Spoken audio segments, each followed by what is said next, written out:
it's called. We need to understand what's fiat currency. Fiat So currency is, fiat currency is like US dollars, Indian rupees, anything puisa right now is called fiat. So, anything which is supplied by the governments. And then centralized. One point I want to add there: fiat currency is something that is not backed by anything, or that is not backed to anything. It can just be printed. It is just a promise made by the government of any nations. Let's give your viewers the idea of a note, actually, like puisa. Okay. Do you know what's actually the note? The note is actually a bond. So how did a note happen? So let's take out some. So this, right, 500 rupee note, right? Let's say, so here, how did this happen? Is this thing of earlier the value was gold?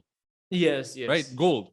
So gold was literally so hard to carry around. Like, it was so hard to just move around as like a value of exchange. Of course, coins can be there, but like people just own gold, right? But what people started doing was they started having contract, they started having bonds, or they started having like this. Let's using layman word. I won't go into the jargons or like this like different words, but people started like they started going to these notaries or like these like authorities to have like a contract or like a piece of note saying that I, Munguli Sangtam, own this much grams of gold. That was a piece of paper. Yes. Okay. And so that could be used. So now if I give this piece of paper, or let's forget about the Mungli Sangtam. This they go like, okay, this piece of paper represents 1 kilo of gold. Okay. So that's essentially how the note was started. You get what I'm saying? Yeah, I got it. So this is actually like the government has given this, showing that this has a value. Like, when I give you this, I get something of that much value back. Yeah, but right now, like, that's exactly what is happening, like, until 1971. But now, that's what I'm saying. The history of it, right? Like, the history. You have idea like how the note started. Yeah, so because see, the history of money, like especially the US dollar, it started with saying that for every dollar printed, there is a gold reserve in US Federal Reserve Vault. Yes. But after 1971, because the US want to print more money, because their currency is a world reserve currency, they just want to print lots of money out of thin air, and they don't have gold anymore. But technically, before, they cannot print more money unless they bring in more gold. The proof of gold. Yes, there is no proof of gold, but because they want to print this money out of thin air, they stop this. That's inflation and all of those things that like come in now, you know? Yeah. So, like, again, let's try to answer these questions. Like, what do you think money is? What is money according to you? Exchange of value. Exchange of value. So what? I think for me, which I've been thinking about it more and more these days, about how growing up, and I'm not like the oldest person here. Like, you're older than me, and like there are people like older who'll be watching. But like, for me, growing up, I'm so glad my parents never valued money that much. Okay. In the sense, it's they had to work for it, definitely. Like, it's like we didn't come from like my parents had to like for me, I'm privileged in the sense like my parents are doing well. But the thing is, my parents didn't come from there. Like, they from rags, right? They just worked their way up. But the thing is, even then, mom and dad, my mother and father, they never budgeted. Okay. So in a way that can be thing, but like for me, I'm just to answer your question to that point, is this thing of like, it was really for us, money was just a vehicle of like getting something.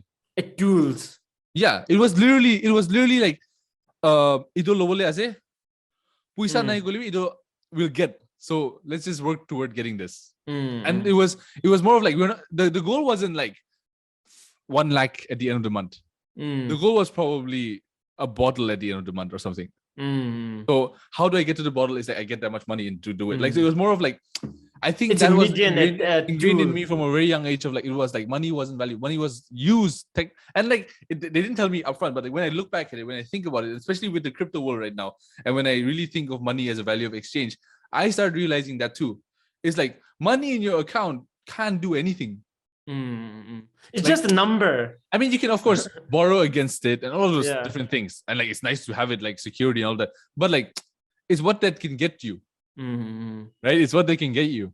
So one thing when I think about this fiat money or the money which we are using today to buy or sell anything in the market, Yeah. I feel like sometimes it angers me, like it makes me angry. Because don't you think like the middle class or the lower class or the common people, they are working really hard to earn this money. Mm. But while the central bank, the government, they're Printing printing more and out of more. So thin money. yeah, And while they're printing out of thin money, thin though air. Yeah, out of thin air, yeah. though the circulating supply of money is increasing in the market, because it is increasing, the supply is increasing, the value get reduced. It's just a simple economic Basic theory. Right? It's supply demand, demand, supply supply. demand. Yeah, Yeah, so it's just a simple economic theory. So it just, the simplest. yeah, the The money we simplest. are holding, Yeah. its value decreases. That's Right. I love how you're doing this. Now we're gonna take this back to crypto. Yes. Yeah, again, see, again, and then see, that's when I realized The value. putting money in a saving account, in a fixed deposit in a bank, It's is the worst thing ever. The worst thing ever. Because the US dollar, the inflation of US dollar, it has 7% or something. Is it? no, yeah, it's like last quarter, I think it's reached 8.4 something. Oh yeah. But just think this for a moment, like the US dollar inflation rate is from 1913 till 2019, it was around 96%. So that means if your grandfather saved $100 for you in 1913, in 2019 You'll have to give back. yeah, in 2019 it's Minus. yeah, You'll have to give back to your grandfather. yeah. There's no value anymore. It's worthless. Though the note will be same, but it cannot buy you anything because the purchasing power is no more. That's the reason. No, you'll be in debt. Yeah, that's